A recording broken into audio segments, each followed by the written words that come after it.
How to accept invitation in Temu. Hey everyone, in today's tutorial, I'm going to show you guys how you can easily accept any kind of invitation on Temu. So let's say if your friend has sent you an invitation to join Temu, and using their referral link, you could easily go ahead and claim certain kind of rewards. So what you can do is find the link that they have sent you. All you need to do is find that link. So here I've gotten a link for Temu, and if you tap on this link, you'll be redirected to the accept invitation page where you have an option to accept it. I've already done that, so there is no option.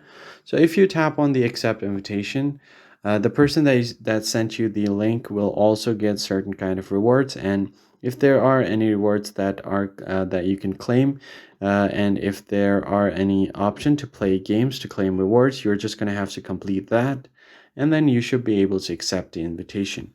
So if your Temu link opens up in a browser and you want to open it on your app, just tap on the three lines right here, and you can copy this link.